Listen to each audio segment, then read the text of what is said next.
A double shalom forever, my eternal family. This is Bishop Harl, and our topic today is the last call for the session 43, and we are in the subject of eschatology, the doctrine of the end times. So this is already a part of our life to be in the end times. So have you now experiencing the pressure, or let me say, the end time season? The world is now becoming so small. As we're going to look at our time eschatology, we could then understand that we are at the mouth of the end times. So we are now entering, actually, we are at the mouth of the end times. And we know that Israel, they have been persecuted, they have been experiencing such, pressure from other countries, and that's normal. But when the time that we are going to see the peace in Israel, there will be peace treaty.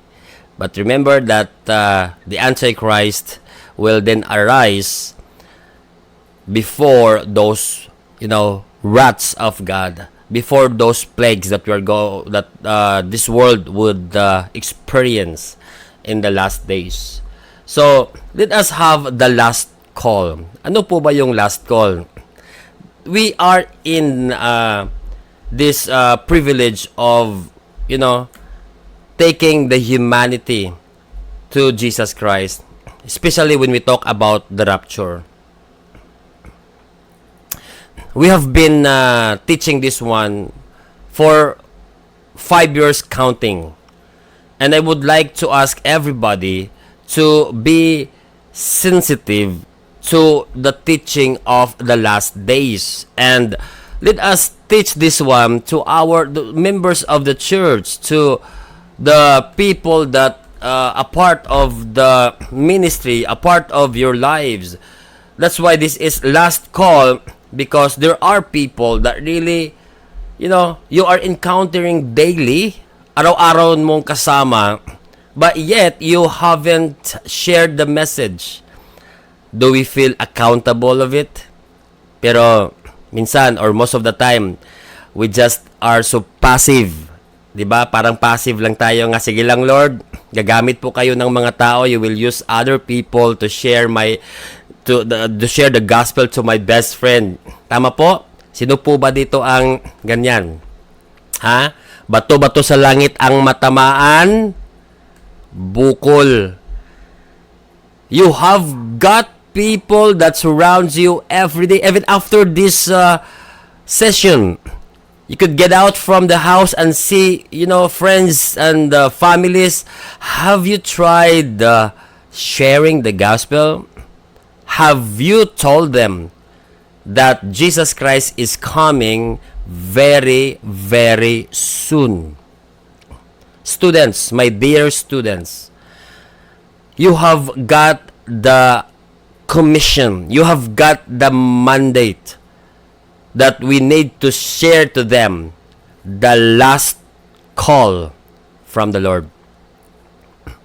And when the trumpet blows, remember, rapture will take place. During the rapture, when Christ Jesus will meet us in the air, there will be no more turning back. Mahirap naman po yon habang lumilipad na tayo. Jesus, saglit lang po. Pwede ko bang isama yung kapatid ko? Hey, could we do that one? Like, Jesus, stop. Tapos biglang at the middle of the air, then you stop, then you go back and then pick your brother or sisters up. That won't happen. It is impossible, my dear students. Last call. Be sensitive to what is happening right now. Let us be mature in everything that you do. How many years you have lived this life?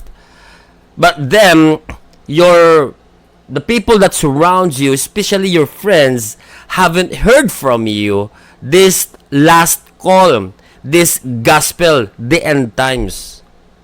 Are you with me? Ha? Bukol, di ba? Kasama po ako diyan kasi may mga friends din ako that I haven't shared yet. Kasama po ako sa bukol na ito this very morning. Your neighborhood, the people that are in the workplace, your business place, di ba? Have you tried reaching them for Christ? Bishop, I have tried, setting a Bible study, but they didn't, come. Was that enough? I don't think so. You could have done more than that. You could have done things that would really, push them to really know Christ. Use your resources, use your money. This is the last call. And BAM Academy students, I don't want us to be passive to the call of the Lord.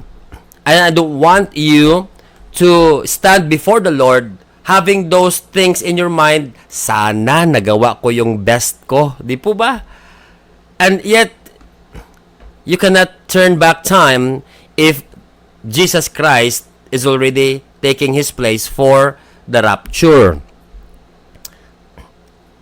And then you will cry, Lord, ang mama ko, Lord, ang kapatid ko. Bishop, I have done everything to reach my brother, to reach my sister, but they are hard-headed people. They are stubborn, and they don't want to listen to me. Now, I would like to ask you this question. Is that enough? Is that enough? May magagawa pa ba tayo? Yes. The answer is yes. You could have done everything. And even this time, you can still have those privileges to reach them in other ways. If you reach them in your ways, why not trying other ways? Why not asking your pastor, if you're a pastor, asking your bishop or mentors, what could I do? Have some counsels. Time is changing. Technologies is rising.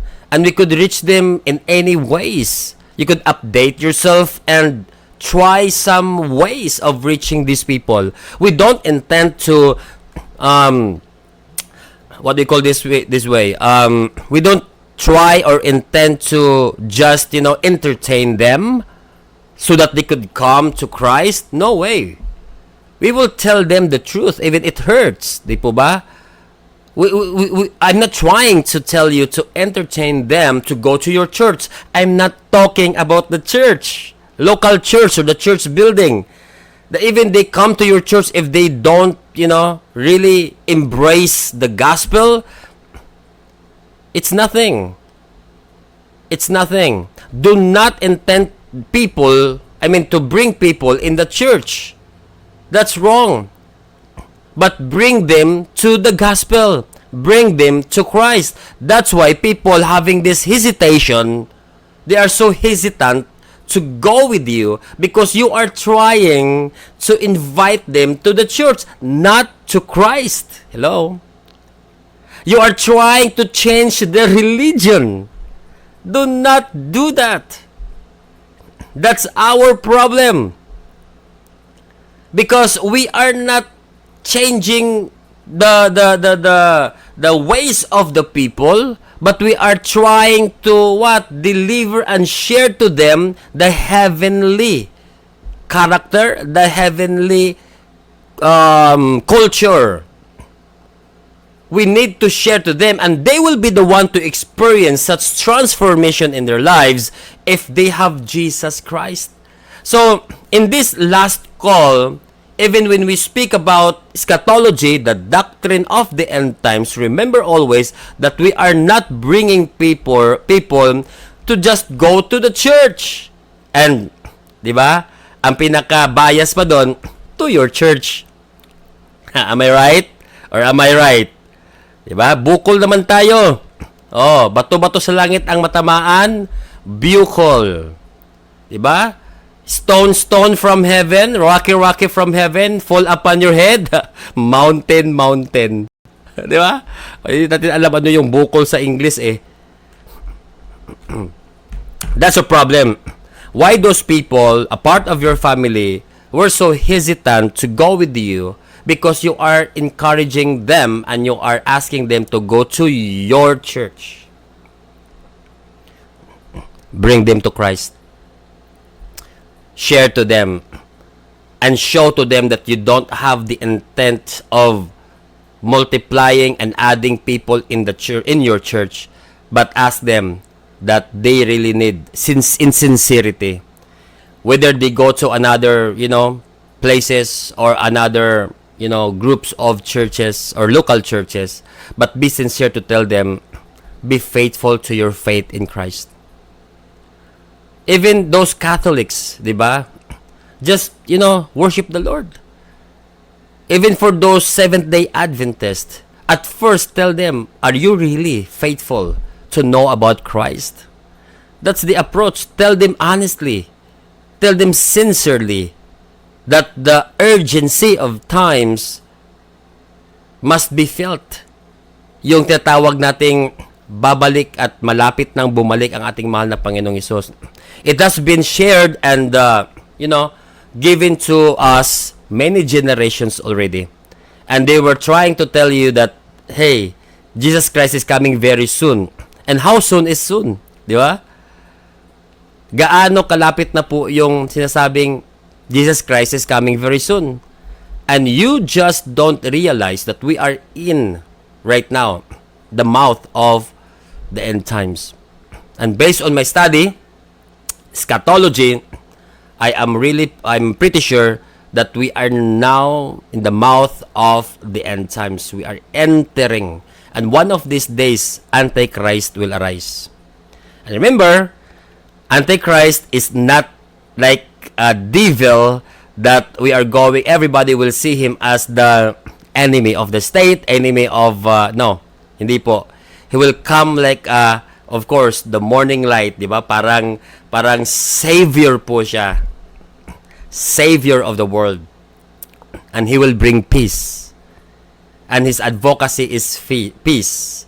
And he will be the one to, prepare the peace treaty of Israel to the other countries in the whole world. Ngayon po, meron na pong to update everybody.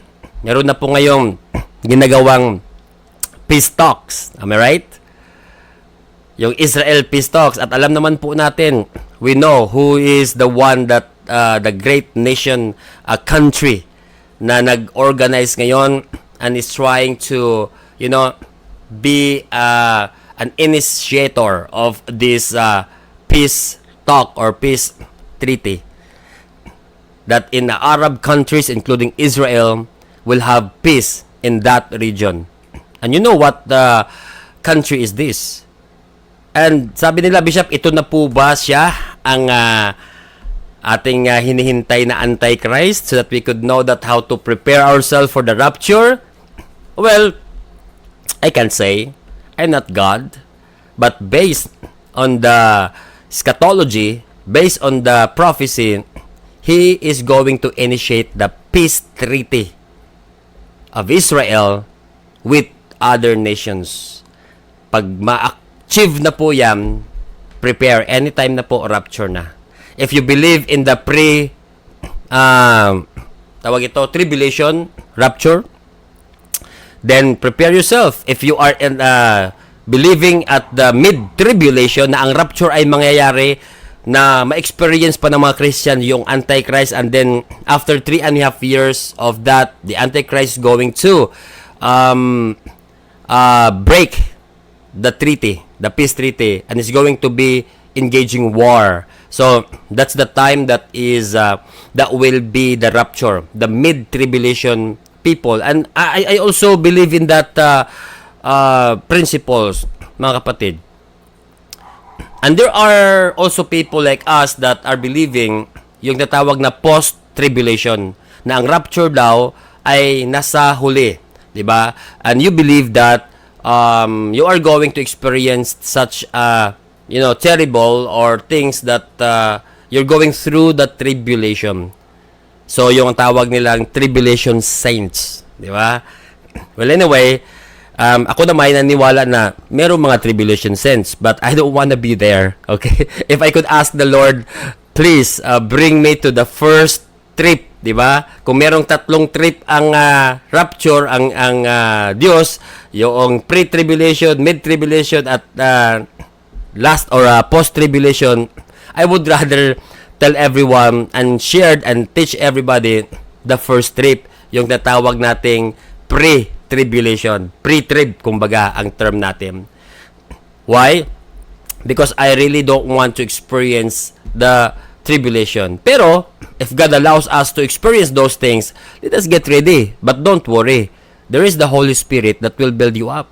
There will be the Holy Spirit to give hope and peace and joy in spite of. Amen? Yan ang kaibahan sa atin eh. We are being protected by the Lord, and do not be worried. If you are under the influence of the Holy Spirit, we will be more courageous things that God has given us. Amen? So, if you are ready for that thing, then let us say, praise the Lord. We are ready, Bishop Harl. Praise the Lord. Ready, Bishop Harl. Ready, Bishop Harl. We are ready. Praise the Lord. Ready. Amen. Cheers some coffee muna. Baka malamig ng coffee natin dyan. Cheers. Okay.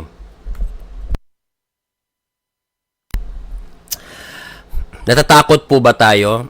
Are we afraid of the coming days? Are we afraid of such a terrible that will happen during the tribulation? Of course. Nakakatakot po itong rapture na ito. At to tell you, wala pong isang tao na makaka-change sa mangyayaring rapture. But do you know, rapture of the church is very true. Yung nalaman natin nung after Noah, 'di ba? Noah's flood, yun po ang mga rapture na nangyari eh. During the time of Noah, si Lot from the fire, yung Nineveh from the judgment, 'di ba? Meron na pong mga world history na talagang totoong may judgment ang Diyos. So these were some of those what we call proof that God is going to punish the people. But the question is, would God rescue us? Yes. Noah during the flood. The question is, how many people were able to, di ba, got through from this flood? 8 lang po sila. Si Noah, yung asawa niya, and the 3 children with their wives. So, what about this rapture? Ang tanong ko po, ilan lang po sa BAM Academy ang makakasama? Lahat po ba? Sino pong gustong sumama sa rapture? Taas ang kamay. Many people are going to be excited for the rapture. The question is, are you really ready for the rapture? The follow-up question is, do you prepare yourself for the rapture? I know a person that is excited for Christ's coming. He is doing things for the Lord. Alam ko po kung tayo'y talagang totoong naghihintay and get ready for the rapture because you are doing evangelism. You feel the urgency of times. You feel the necessity of sharing the gospel because you believe. Bishop, naniniwala naman ako. But why is it that your action does not conform with what you are believing? Tama? Hello? Lot from the fire, Nineveh from judgment. Di ba? May rescue operation ang Diyos before the great judgment. Before the what we call punishment of the Lord to the people. He's going to rescue His children. Kaya do not be worried. Be glad that the end time is here. And I don't want to put, fear in everyone. And the Bible does not really intend us to be afraid. Instead, let us rejoice. Why? Because this is our, what? Victory. What we have been studying what we have been believing is true. So it means that if this confirm what we believe, if rapture is really true, then it is our victory. Amen? We should not be afraid. Mga kapatid, kaya yung rapture na ito and tribulation is not an event that we should be afraid. Instead, we should celebrate because our faith is true and it will confirm, it will give us the hope that these events are really coming. The prophecy in the Bible is coming true or are coming true. So, mga estudyante, my dear student, I would like to put the urgency in your hearts right now to be sincere in what you are doing. Alam ko po, there are many things in the world right now that we are so busy, especially taking care of our family, taking care of your spouse, taking care of the ministries that God has given you. But beyond that, let us do the mandate that God has given us. I pretty know that everybody is enjoying what God has for you. The church, di ba? Lumalago, ang mga gawain lumalago. There are people whom God has given us. There are people that really, supports the ministry, and you feel so like, Lord, I am already complete. Lord, I achieve already the will of yours na binigay sa buhay ko. But then, what about the nations? What about the lost? There are many people, even until this point of time, that haven't heard yet the gospel. Go to Thailand, go to the Middle East, and you will see people are hungry of the Word of God. Either you will be in the, what do you call this type of soteriology, Calvinism, you will be in the side of Arminianism, you will be in the side of provisionism. Bishop, I know that there are people who are elected. Oh, yes, let us give the peace between or among those, soteriology doctrine. Na ano man yung pinaniniwalaan mo, under grace, na talagang may sinasabi pang hyper grace. For me, I really don't care. Why? Because I want you to start doing what you believe. If you are in the Calvinism, I respect you.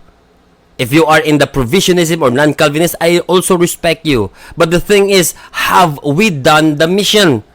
Because even the Calvinist, those people who believe that there are people who are, not all the people will be saved because there are people who are elected by the Lord. Okay, if there are people who are the elect, then go to them. Why aren't you giving yourself to the evangelism, di ba? Oh, then you are accountable with that.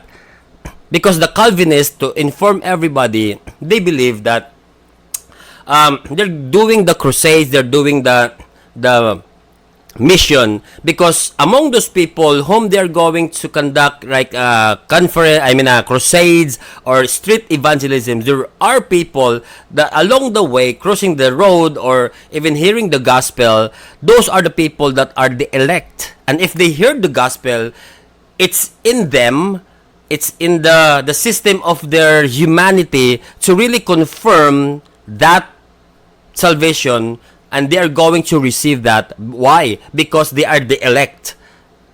Yun ang purpose ng mga Calvinism, why they are sharing the gospel, di ba? For the non-Calvinist, you are sharing for those people according to how they are going to respond. I mean, they have the free will to receive the free gift of salvation or not. So, those are the differences of Calvinist and the non-Calvinist. I'm not teaching you soteriology topic right now, but I'm telling you that even the differences of our soteriology, the differences of our mindset with regard to salvation, still, you have the mandate that God has given you, everybody.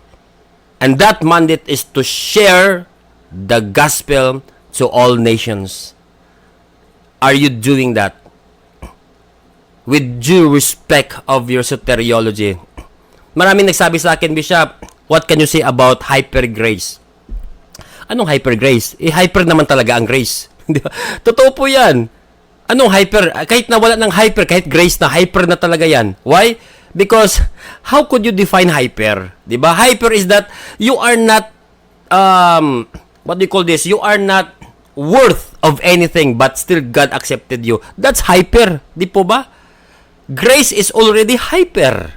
Why? Because you are accepted even you are not worthy.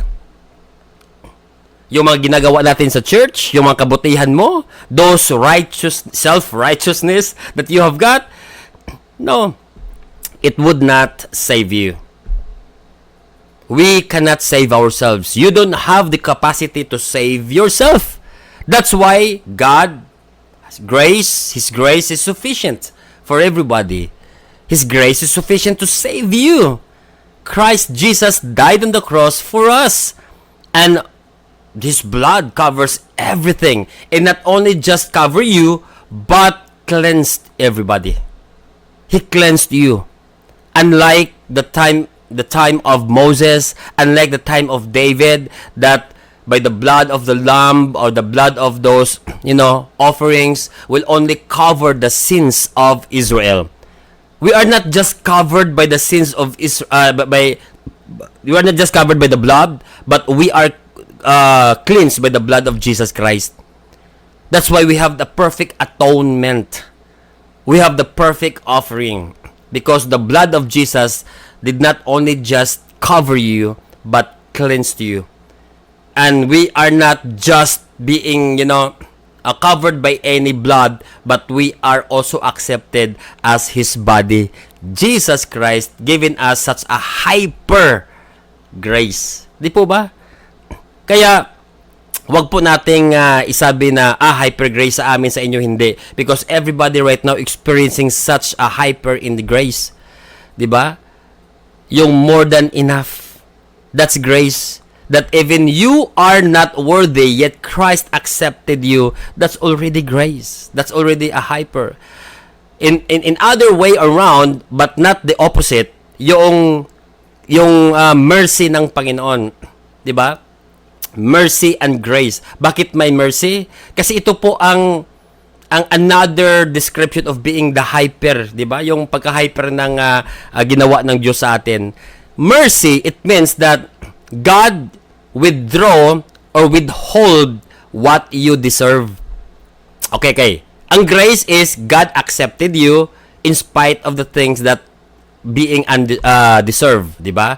Hindi tayo worthy, hindi tayo deserving, pero tinanggap tayo ng Panginoon. Mercy, in other hand, is withholding what you deserve. Ano ba talaga ang worth natin? Papatayin sa impyerno, thrown in the lake of fire. Will experience things that yung mga curse sa buhay ng tao. But did you experience those things? I don't think so. Sa mga mukha pa lang natin ngayon, talagang masayang-masaya tayo. Di po ba? And because of that, I would like to tell you that God withhold what you deserve. You deserve punishment. You deserve those things that yung galit ng Diyos to humanity. But are you experiencing it right now? I don't think so. We experience, joy. We experience those peace in spite of. It only means one thing. God's mercy is activating in our lives. You are now experiencing those mercies of the Lord. And the good thing is that He renew His mercy and grace every day. Woo! Hallelujah. Tama po? There are new every morning. New every morning. Great is thy faithfulness, O Lord. Great is thy faithfulness. Bakit po? Because His grace and His mercy every morning, nire-renew po yan. Hindi tulad sa ating mga tao. Hindi tulad ni Bishop Harl, Bishop Maffei. Ngayon, okay ako, nag-i-smile pa, pero kinabukasan, nako, yari ka sa akin, ha? Wag kang magulo dyan. Yan tayo, mga tao, kahit na sino pang, even the best person that you could tell me right now, Bishop, itong pastor ko pinakamabait sa buong mundo. Really? Ba't nag-away kayo? Ha?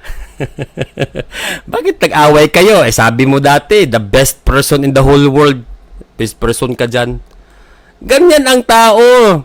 'Di ba? Tayo'y imperfect. But thanks be to the grace and mercy. Because the Lord every morning, yung galit niya sa atin ngayong araw na ito, kinabukasan ay mawawala po yan. Or even now, God is going to understand and accept you. Even tomorrow, He will renew and He will forget whatever you have done. Kaya nga po, iba talaga ang Diyos. And those are the things that I want you to experience. Ito kasi ang problema sa atin.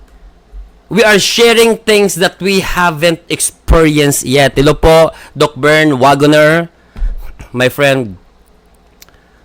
We are so, like, may I call this plastic, kumbaga. Iba talaga ang pag-share things that you have experienced. Tama po? Kasi may hugot po yun. But if you're trying to share things that you haven't experienced, medyo mahirap po yun. At hindi ko po mai-suggest or recommend things that you haven't experienced and then you're sharing it. No. That's why I want everybody and I suggest everyone to spend time with the Holy Spirit, to spend time with the ministries, mga mission, involve yourself to the events and to the ministries in the church so that you could experience the renewal of grace and mercy of God in your lives. And if you experience those things, alam nyo po, easy lang po mag-share sa ating mga kapatid, sa ating pamilya na hindi pa nila na-experience yung goodness ng Panginoon. You cannot share what you don't have. You cannot share, or it's hard to share things that you haven't experienced yet. Amen? So ngayon po, we need to be sensitive. Again, I'll go back to the topic of the end times. We need to be sensitive in everything that we do. Before the judgment, there will be a rescue operation. At ito po yung rapture. And marami na pong mga passages sa Hebrews 9:27 na sabi nila, as it is appointed for men to die once, but after this, the judgment. Diba? Sabi nila na wala nang rapture, Bishop Harl. Pag mamamatay ang tao, judgment na agad yun. Of course, ang tao talaga dapat mamatay. Pero, kaya nga sinabi sa Biblia, mystery. Mamaya po, I will give the verse. May mystery po. Why mystery? It was not opened and given to the Old Testament prophets, but it was given to the early apostles, early Christian apostles. Yung sabi nila, some passages that confuses 1 Corinthians 5:50, now this I say, brethren, the flesh and blood cannot inherit the kingdom of God. Paano yung katawan natin ngayon will enter the heaven during the rapture? Hindi niyo ba alam that we are being changed from incorruptible into from corruptible into an incorruptible body? We will be given a glorified body. Kaya do not be confused sa mga passages na ito. It is consistent. Not in any ways na ang Bible po nagiging conflict sa bawat isa. Consistent po ang Biblia. This rapture is not in the Word or in the Bible. Kasi caught up ang nasa Biblia. Well, ano po bang ibang translation ng rapture? Caught up, by the way. Rapture, di ba? Ano ba yan? Is this a mean of understanding?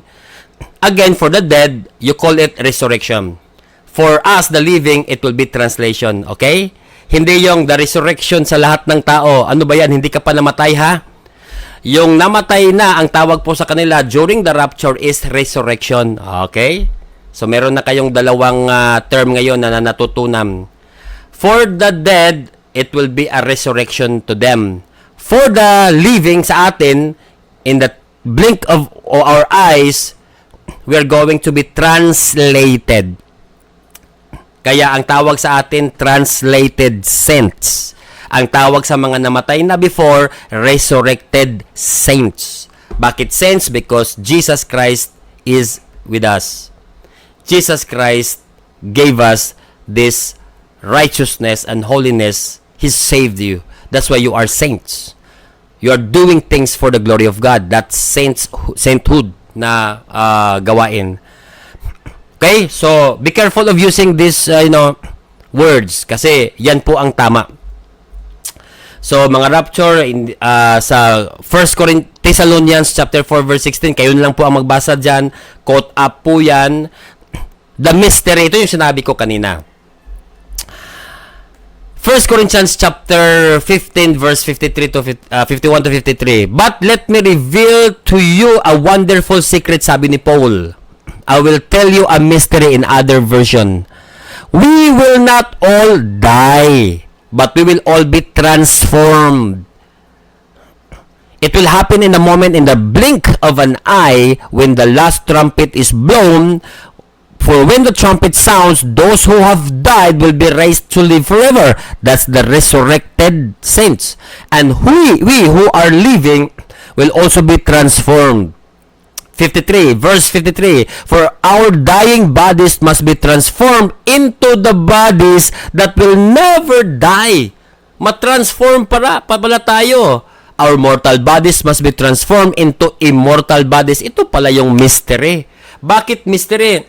Because this teaching was not given before the apostles in the Bible. And Jesus Christ displayed or exemplified this mystery. Diba? Pinangungunahan ng ating mahal na Panginoong Hesus ang misteryo na ito. Mystery kasi hindi na open sa mga Old Testament prophets.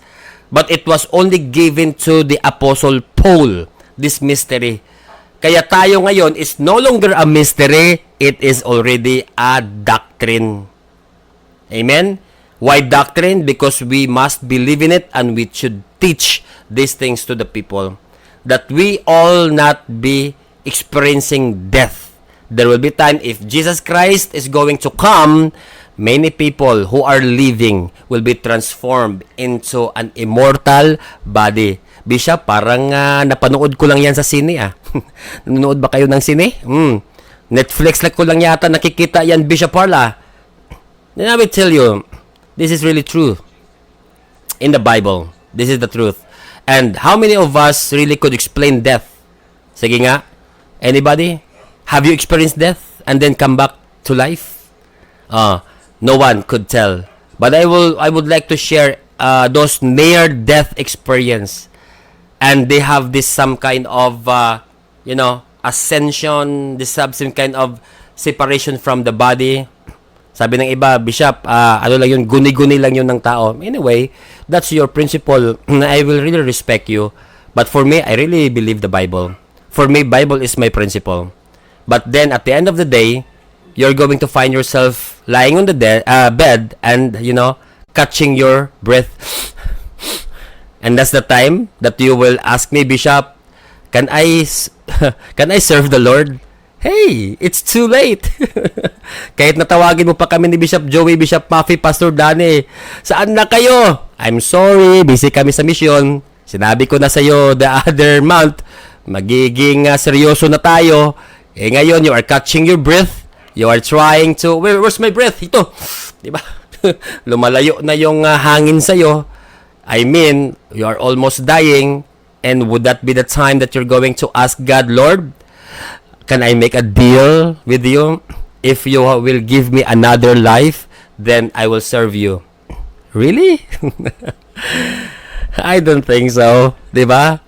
Because do not waste your time. There are many people. I have known lots of people trying to make deal to God or tried to, make those deal. Lord, if you bless me, I will serve you. O saan ka na ngayon? Ha? Where are you now? I will serve you or I will fight my pastor. Hindi ba nag-serve ka? Sabi mo, Bishop, kung tatanggapin ko itong talagang blessing ng Panginoon, ay talagang full blast. May full blast ka pa, mukha mo. Full blast ka dyan. Sana yung full blast mo? Lahat bukol ha, bato-bato sa langit ha. Fall upon your head, mountain. Bukol muna tayo. Na-miss ko yung bukol eh. 'Di ba? Promise ka pa, Bishop, Pastor. Kung i-bless ako ng Panginoon, I will serve full blast talaga, Pastor, full blast. O binigyan ka ng Panginoon ng blessing. Nagtanggap mo yung pension mo, natanggap mo yung sahod mo, nagkaroon ka ng trabaho, binless yung family mo, you are being restored from those, sicknesses. Where are you now? I cannot even find you in the church, in the ministries, in the mission. Ang dami mo ng, ba't hindi ka na makatingin sa akin? Eyes to eyes, andito yung mata ko, ha? Bukol muna tayo. Ano na yung ginagawa mo? Ha? Saan ka na ngayon? Where are you now? Huwag kang mag-close ng camera. Papagalitan muna kita. Ha? For those close camera, open your camera. Receive the correction of the Lord. Amen. Sige, paki-open nga yung camera. Maghihintay ako. Everybody, open your camera. Bukol muna tayo.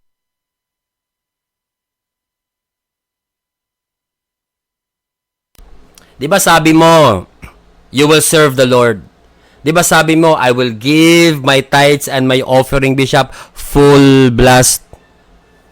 Sige nga, saan na yon? Look at me, eyes to eyes, urgently or sincerely. Where is your promise to God? Sana po yung promise natin. Open your camera and I want to talk to you, eyes to eyes po tayo. Mga pastors, mga leaders of the church, you have promised to the Lord. Tama? Lahat kayo na andito, you have promised the Lord. You have given your covenant to God. Have you remembered? Lahat dito mga nag-open sa camera, ayan, you have opened. I thank you so much. Kahit anong ginagawa mo ngayon, open your camera. Just for now. I want to talk to you eyes to eyes muna. Mga Bam Eternal family, 180 cameras that are here. You have promised the Lord. You have given your covenant to God. You have given your promise to the Lord na, Bishop or Lord, kapag isave nyo po ako sa trials na ito, I will serve you. Full blast. Lord, if i-bless nyo po ako, itong lahat ng mga resources ko, gagamitin ko. Yes, you have done those things in a few months. But why have you stopped? Why didn't you continue those things? Look at me. Eyes to eyes po tayo. For a while. Look at me. Bukol kayo ngayon. Why did you stop? Why did you take a pause in your life? Bam Eternal family, I want you to look at me right now and go back to the promise that God has given you. And you have made a deal to the Lord. Na Lord, starting today, Lord, I will serve you. Where was that promise? Where was that covenant now? Nasa bahay na ba? Nasa hunos na ba? 'Di ba? Alam mo yung cabinet? Sa Bisaya, hunos, 'di ba? Sinong nakakaalam? Who knows? Ha? Sana po 'yun napunta ang mga covenant natin. Nako, I'm sorry to tell you this, but I really wanted to say this, Bishop Maffei. Mga sinungaling. Ha? I'm sorry for that word. Pero that's the term. Huwag po tayong magsinungaling. Ang BAM family is not just a school. This, we are going to correct ourselves. Mga ministers of the Lord, huwag magsinungaling. Ako po'y bukol naman po dyan. I am telling you this time, but pabalik po ito sa akin ngayon. Because I too have covenant with the Lord. Ngayon pa lang, habang nagtuturo ako, nasasabi ko sarili ko, oo nga, no. We all are bukol. Even Bishop Maffei, nako. Para sa kanya rin ito, professor na natin yan, pero Bishop Maffei, bukol. Receive the correction. Bishop Joey, di ba? Pastor Danny, lahat po ng mga pastors dito, all of us that are here, di ba? Huwag tayong magsinungaling sa Panginoon. Remember that He is always faithful to His promises. We are not.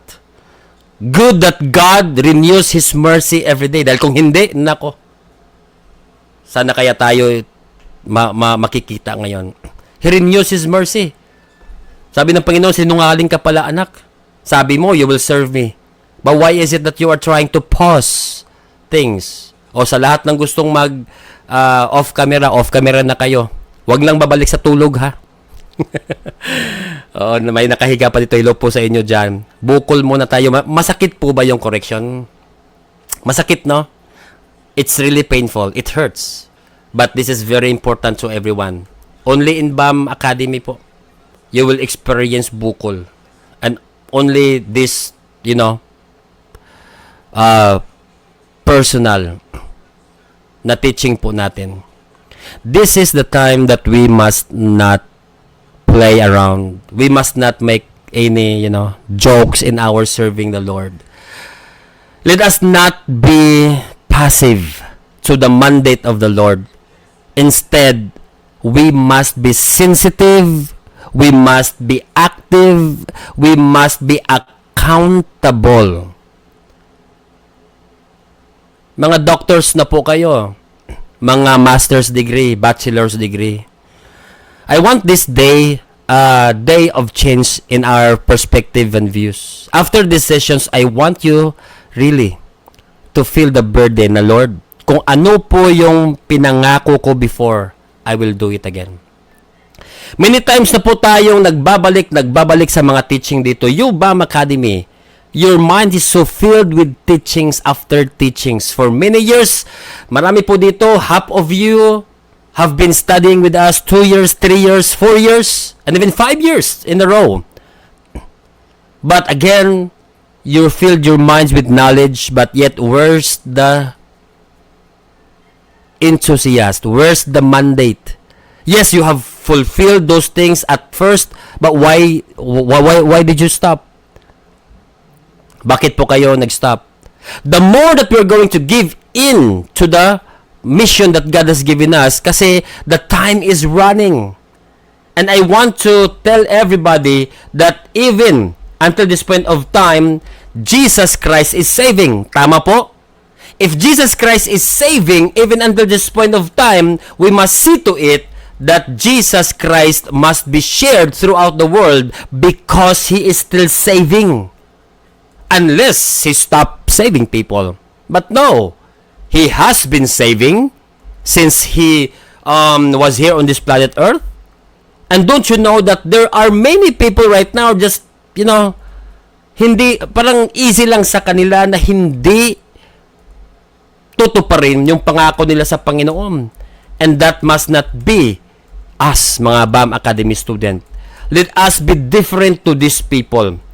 And I want everybody right now to feel those urgency once again. Bakit once again? Dahil alam ko po, lahat sa atin ngayon, you have already filled in your heart those hunger, those urgency before. But my question is, why did you stop? Why did you make a pause of your life? Now, try to fill in those things right now. Jesus Christ is coming. And after those, judgment of Christ in heaven, and after those things, the Bema judgment, the white throne judgment, He's going to return. After those Bema judgment, He's going to return in Revelation chapter 19, verses 11 to 16. You could read over there that Jesus Christ will come once again in His second advent.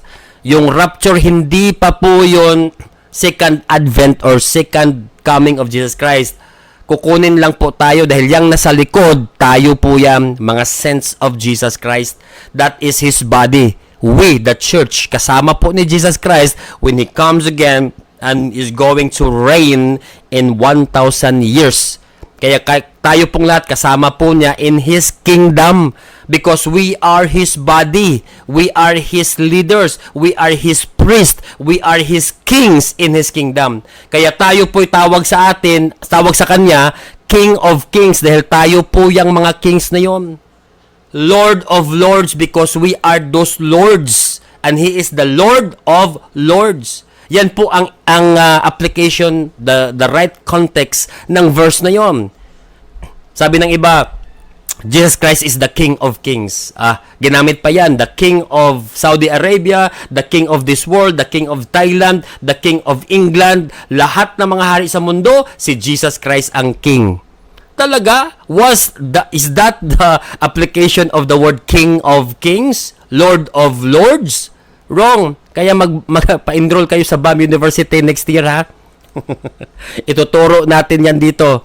The right context, hermeneutics, and homiletics. What is that? The term King of Kings is applied to the church. Tayo po yun. The word Lord of Lords, He is the Lord over the Lords. Tayo po yung mga lords. Tayo po yung mga kings. That's why when you accepted Jesus Christ as the Lord and personal Savior, He now then become your King of Kings. You are now then a part of the royal priesthood. Kaya nga may royal, kingly priesthood, meaning the Levitical function of a priest. Kaya nga tawag sa atin, di ba? The chosen generation, the royal priesthood. Anong ibig sabihin ng royal priesthood? Dalawa po yan. Royal, kingly, priesthood, priestly. Tama? So, many of us will do the works of the king and do the works of the priest. Is it now? Perhaps we are practicing now. Diba? We must be practicing the kingly and the priestly. Kaya nga, kailangan nating mag-pray, kailangan natin mag-declare, kailangan nating mamuno, kailangan nating mag-dominate. Diba? Hindi pwedeng tayo ang i-dominate ni Satan. Tayo ang i-dominate ng mundo. It doesn't work like that. 'Di ba? Na yung mundo pa magsabi, "Oh, sige na, mag-pray ka na." Grabe naman 'yon, 'di ba? Oh, hindi ka na nagpi-pray yata, pastor. Pastor, pray for me. Ano ba 'yan? Wag nung hintayin na yung mga unbelievers magsabi, "Pastor or leader, parang matagal na tayo magkakilala Kapitbahay pa tayo for 10 years. Why aren't you preaching? Why aren't you evangelizing me?" Di ba? Andito lang ako, nakikita tayo araw-araw. Ba't hindi mo sinabi born again ka pala? Ano yan? Sabi ng isang tao, okay, ingatan mo yung pagka-born again mo anak. Kasi ngayon ang mundo ang daming mga temptation. You need to take care of you being a Christian. Pagka Kristiyano mo, dapat iingatan mo. Sabi ng bata, "Opo, mama." Pagbalik ng bata, after a few months, "Kumusta na ang lakad mo, anak?" "Ay, nako mama, iningatan ko talaga ang pagka-Christian ko. Pagka-born again ko." "O hindi ba nawala sa'yo?" "Ay, hindi nawala, mama." "Bakit?" "Dahil hindi nila alam na born again ako." Wow! Ang galing Grabing pag-iingat yun, Bishop Mafia. Hindi alam ng mga kaibigan na born again pala siya. Habang umiinom sila, umiinom ka na rin. Habang nagsisinungaling sila, sinungaling ka rin. Habang nagko-compromise sila, naku, enjoy na enjoy mo. Hindi nila alam, mama, na born again ako, kaya hindi po nawala ang pagka-born again ko. Ano yung pera? When you say take care of being a Christian, it doesn't mean that you keep it by yourself alone, that nobody knows. Grabing pag-iingat yun pagbalik mo, born again ka na ba? Hindi na. Na-burn again. Hindi po yun ang ibig sabihin ng born again. Born, hindi burn. Nasunog ka na yata Hindi po yun ngayon magsasabi ako sa iyo. Sige, Pastor Shag Heart, Jackie, hello po dyan. Ingatan ninyo mga kapatid, mga estudyante ang pagka-born again ninyo. Anong ibig sabihin nun? Walang makakaalam? Naku, yari, bukol na naman kayo sa akin, Let the people know that you have Christ. Amen. And that's the urgency of this time. Do not be ashamed. Pag ikinahihiya mo ang Panginoon nako sa harap ng judgment, He will truly put you into shame. Ikahihiya ka rin. You will reap what you sow. Sige lang, there will be people in your workplace, in the government, in the business area, wherever you go, there will be people that will malign your name, that will, give you or words against you. It's okay. Sadyang ganyan ang buhay. Jesus Christ has persecuted. We too, as the followers of Jesus Christ, will also be persecuted. Followers ba tayo ni Kristo? Are we the followers of Christ? Ba't hindi na kayo sumasagot sa akin? Ha? Are we followers of Christ? Yes or no? Sige nga. Amen. Yes. Amen. Amen. Yes. Bakit sa panahon? Bakit sa panahon ng persecution, Lord Jesus? Ayaw ko nitong buhay na ito. Lord Jesus, I don't wanna serve you. Bakit? Mahirap palang maglingkod sa'yo. Yun nga ang sinabi eh. Diba? If you follow me, then take up your own cross. That cross will be your sacrifice. That cross means persecution from the world. And you need to go through with that as the followers of Christ. 'Di ba? Napako po sa cross, tayo, are we willing to be, 'di ba? Put on the cross and then die over there? We don't need to, but in spiritual part of our lives, we are really in that event. When Jesus Christ hang on the cross and He died for you and for me, it means in Galatians chapter 2 verse 20. Galatians chapter 2 verse 20, di ba? I have crucified with Christ according to Paul. Nevertheless, I live, but Christ lives in me. And the life that I am now living in the flesh is the life of Jesus Christ who loved me and gave Himself to me.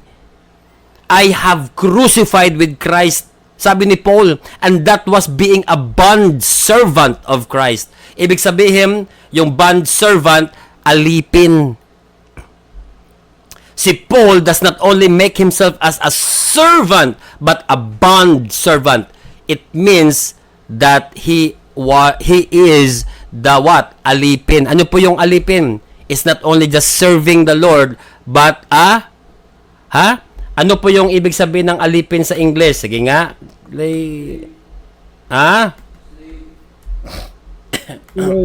Servant. Ano po yon? Slave? Narinig ko sa inyo, slave? Ba't ayaw nyong magpa-slave? Bishop, nako Bishop, I am rich, I am healthy, I am the head and not the tail. Oh really? Kaya ayaw nyo maging alipin ni Kristo? Dahil gusto nyo si Kristo ay sunod-sunuran sa'yo. Bukol na naman nga tayo ngayon. Does it mean like that? I am the head and not the tail. I am the leader and not... really?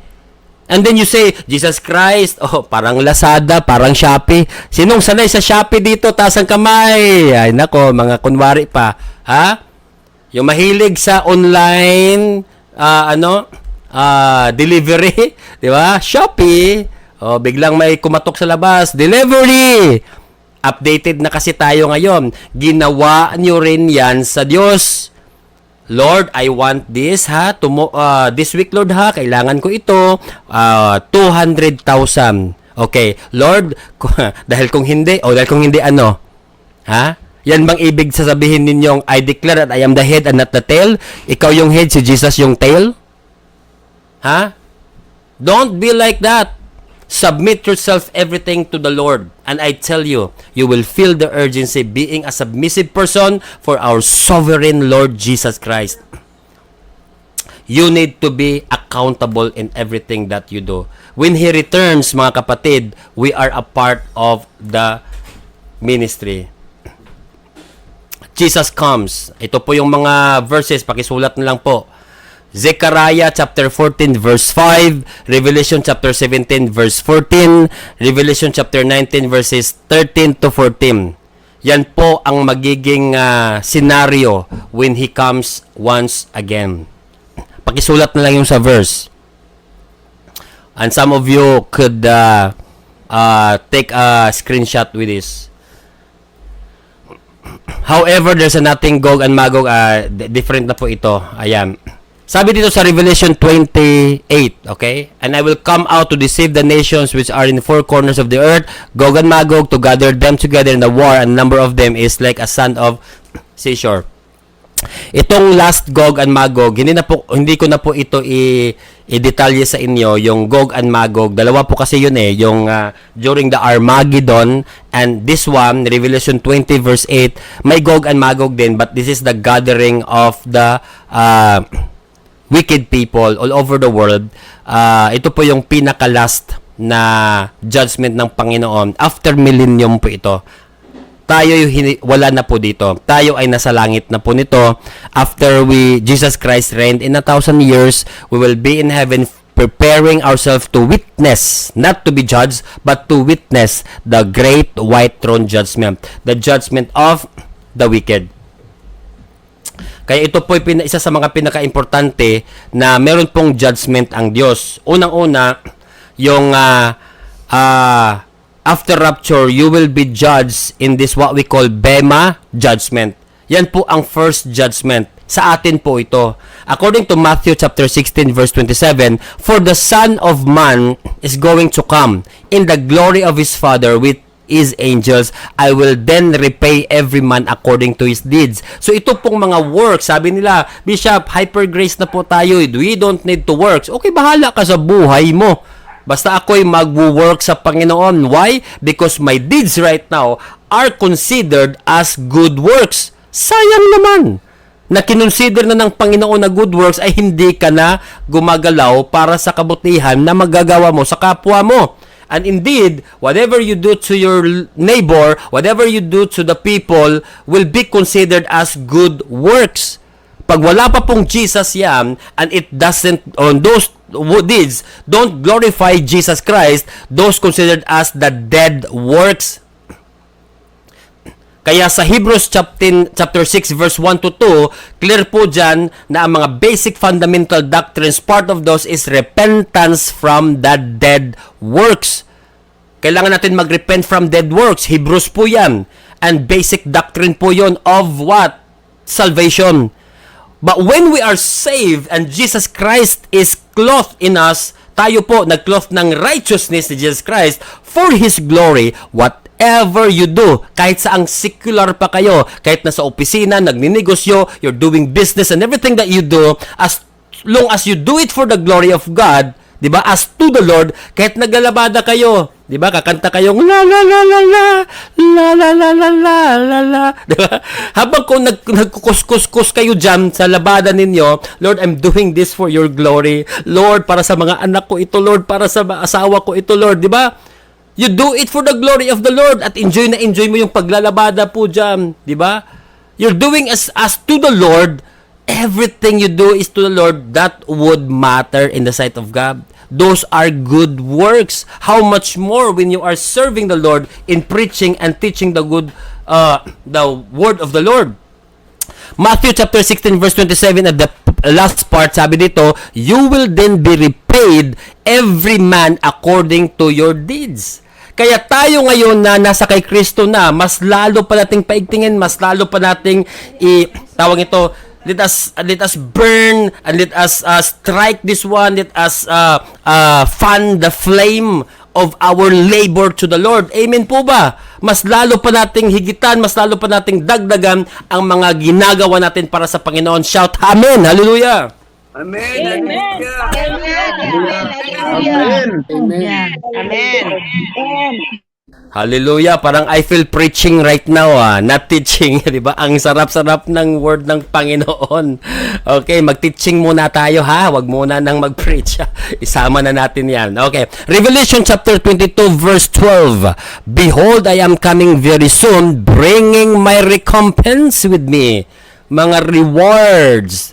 Saang reward ito? To repay each one for what he has done. So tayo pala ngayon, kung merong reward ang Panginoon, why not, di ba? Do it! Why not doing things for the glory of God? May reward pala ito. Kaya nga, ang sabi ng iba, hindi na kailangang mag Bible study, no need for preaching the gospel, kasi we are saved by grace, ang Diyos na ang bahala dyan. Bahala ka rin sa buhay mo. Basta ako, I will truly serve the Lord because, not just because of the reward. Marami naman kasing sabi, because of the reward. Langit ba ang dahilan kung ba't ka naglilingkod sa Panginoon? Was it the reward? Ang timpala ba ang dahilan ba't nagsiserve ka sa Panginoon? Habang buhay ba ang dahilan? Because of eternal life, you're serving the Lord? Well, actually, that's a good motivation to everybody. Or, tawag ito, gantimpala ba? Kayamanan ba? Is that the wealth that you need? Is that the health that you need? Why are you serving the Lord? Well, in a way, we are giving back to God what He has done to our lives. Amen? Those things are considered as good works. But, would it be enough? Na yun ba ang talagang dahilan? I don't think so. Diba? Why? Because the greatest things that we could share and we could really give back to God is not just the things that we do, but love. The greatest of all is love.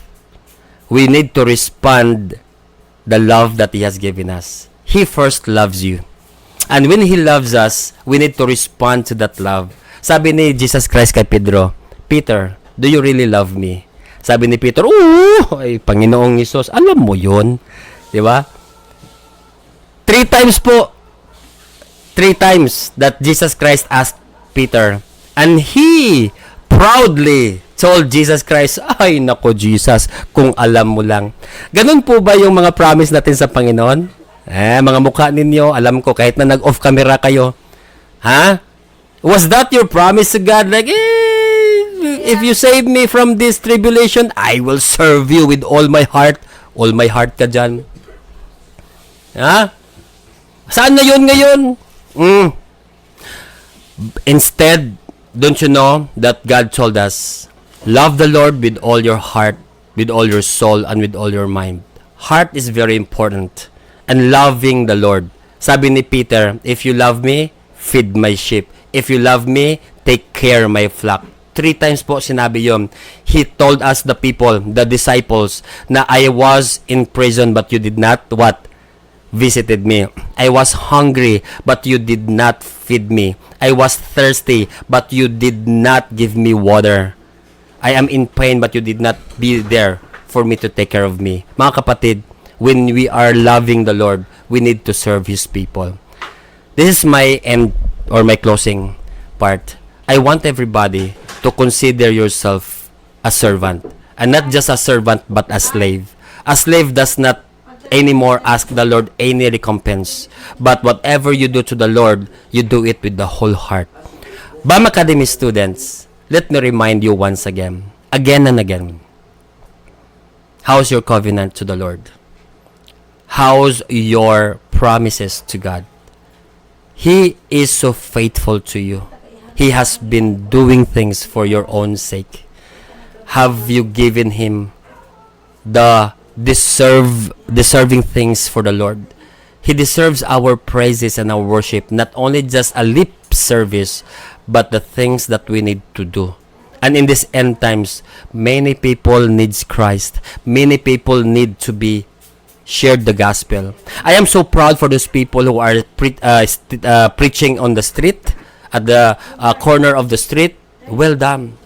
Those people who are really visiting houses, those people who are preaching online, I am so proud of you. Those people who are chatting their friends in a secret way, that's okay. Those people who are serving in the church, those people who are sharing the gospel to the neighbors, I am so proud of you. But my words is not enough until Jesus Christ you will stand before Jesus Christ and He will say, well done, my good and faithful servant. Amen. To God be all the glory. Palakpakan po natin si Jesus Christ, mga estudyante. Amen. Amen. Praise God. Ace.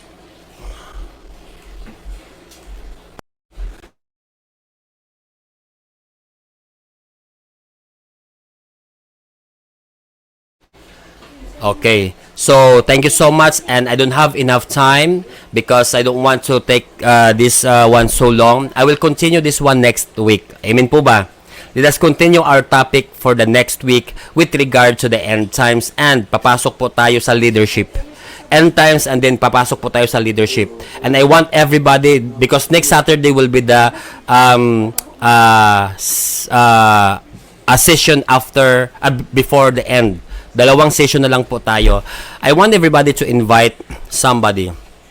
Okay, your church leaders, yung mga Christian na, okay?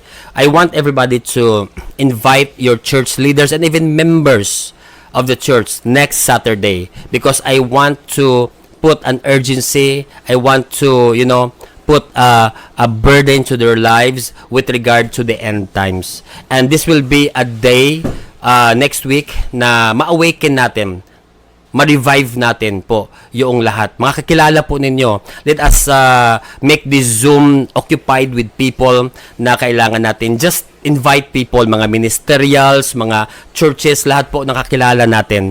Open po natin by next week, because I'm going to encourage them, and let us talk about the end times and leadership. Amen? The leadership that God has given us. This will be one way of ensuring that the end times will be secured. We, as the people of the Lord, travels and do our part as His ministers on this in this time. So mga kapatid, to God be all the glory.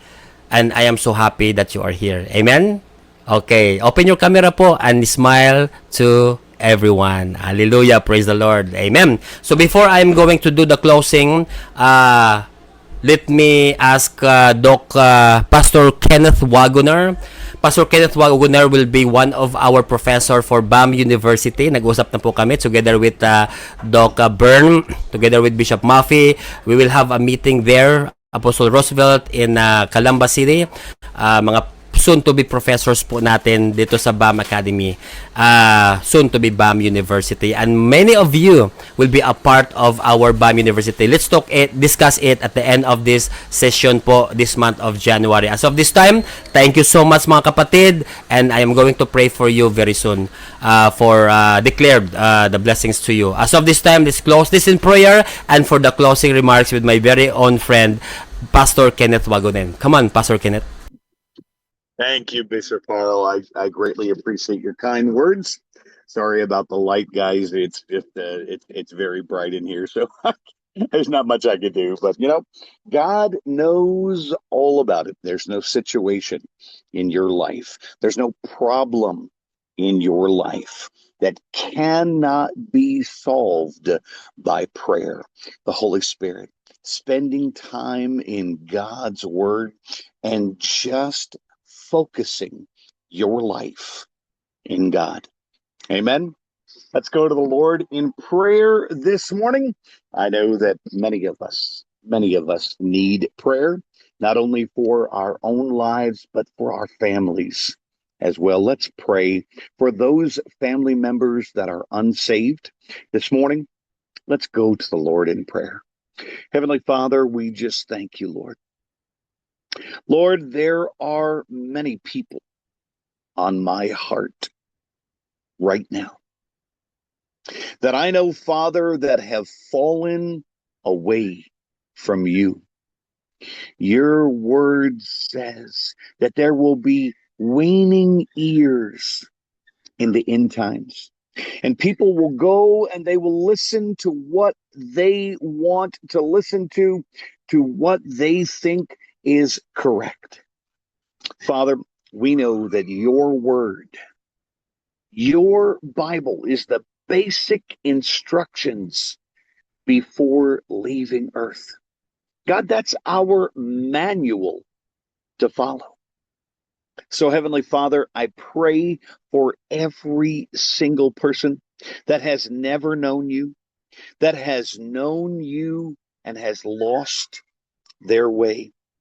And even those that have turned their back on you. God, I believe that you can change anyone's heart.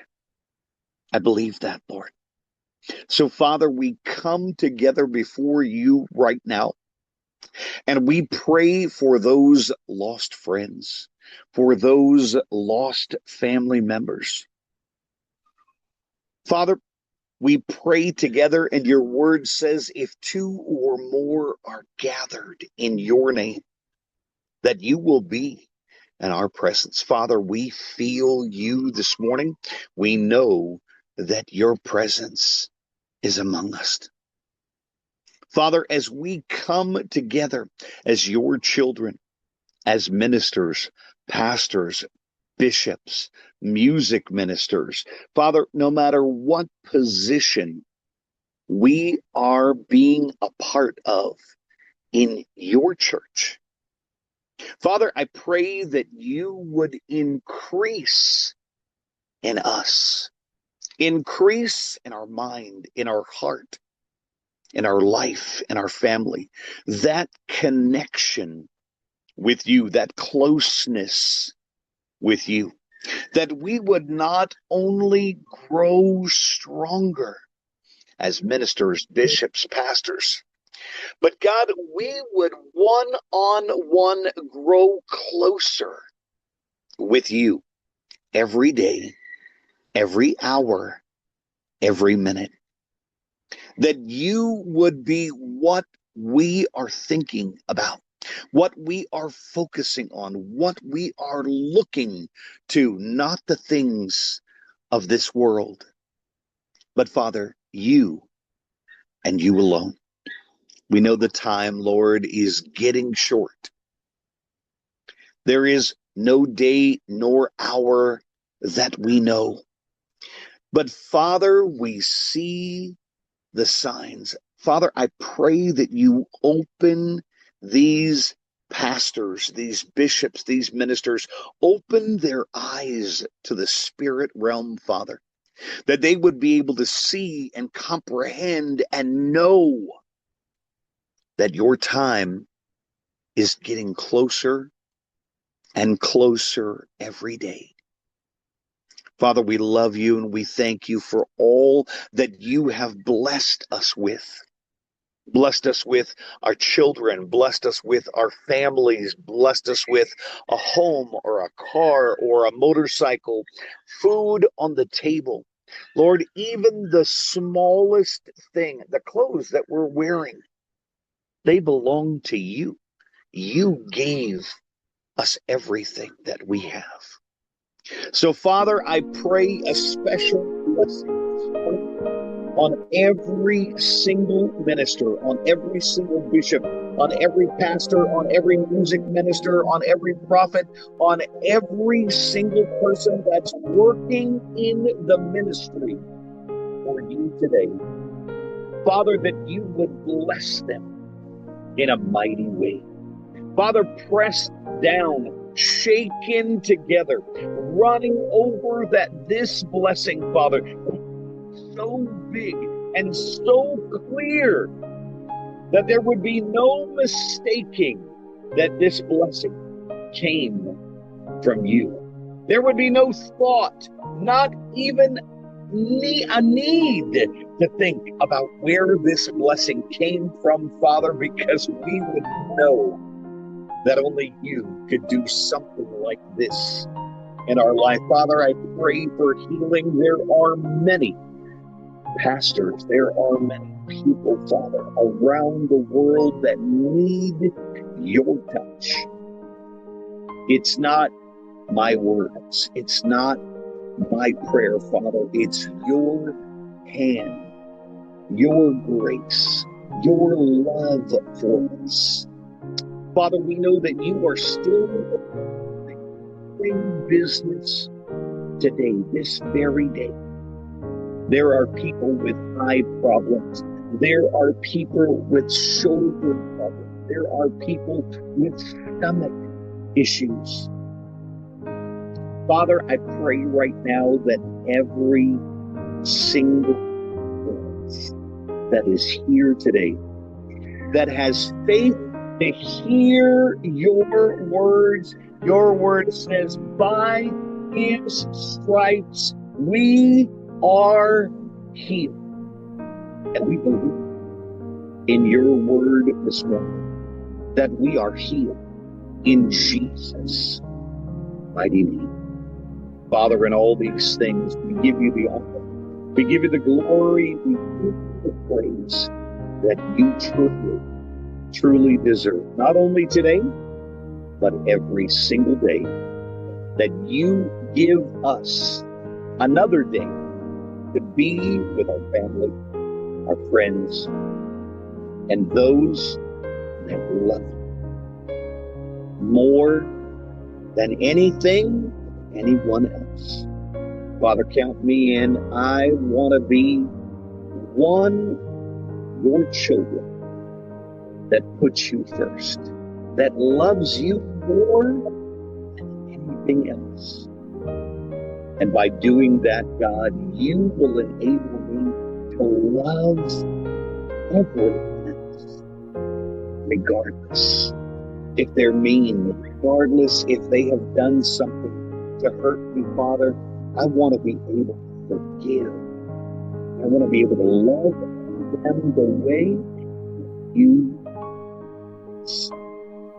And Father, again, thank you for giving me and everyone here another day to be with you. In Jesus' mighty name we pray. Amen and amen. Let us continue. Please lift up your hands. Lord, we thank you so much for this wonderful day. Receive the blessings of the Lord. Be upon to these hands, Lord God. Thank you so much, Lord, for accepting us once again. And even for these end times.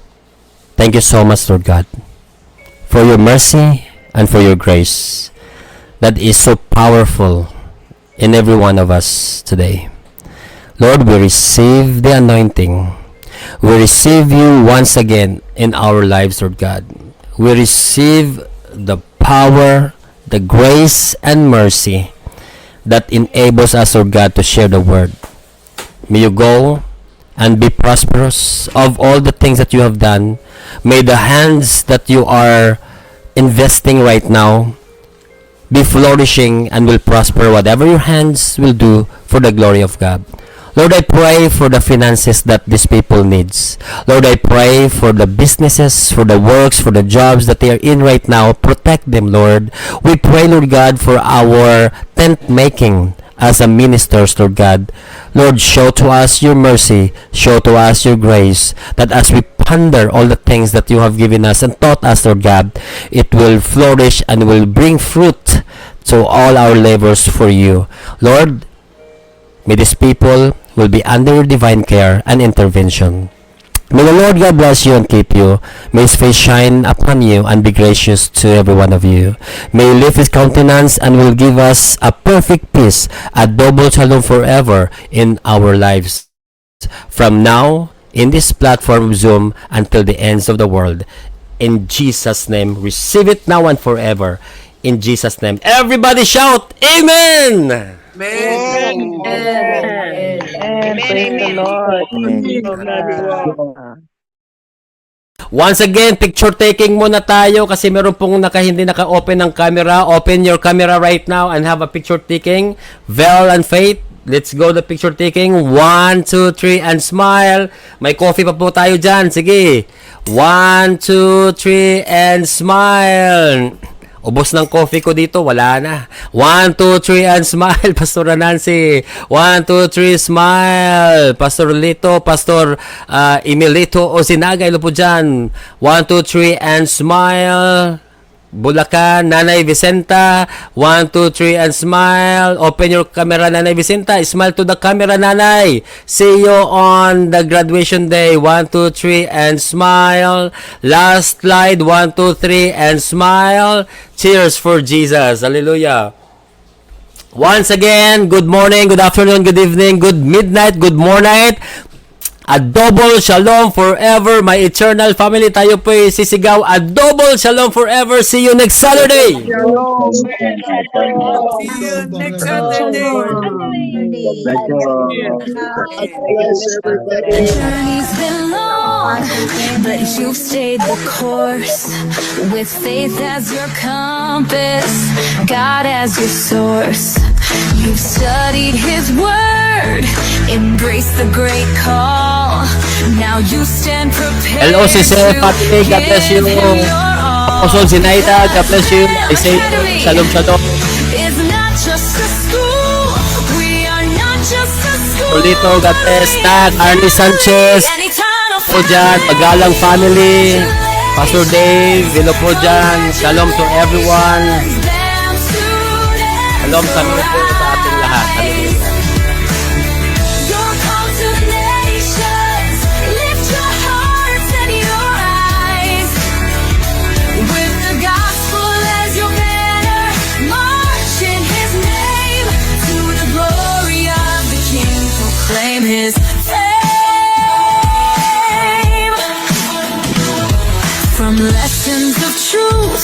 to the mission ahead.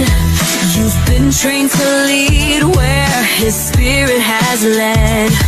Commissioned to go, His love to declare, to shine in the world and bring hope everywhere. Because BAM Academy is not just a school.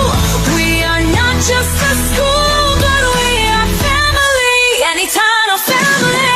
Congratulations, congratulations, BAM students, arise. You're called to the nations. Lift your hearts and your eyes. With the gospel as your banner, march in His name. To the glory of the King, proclaim His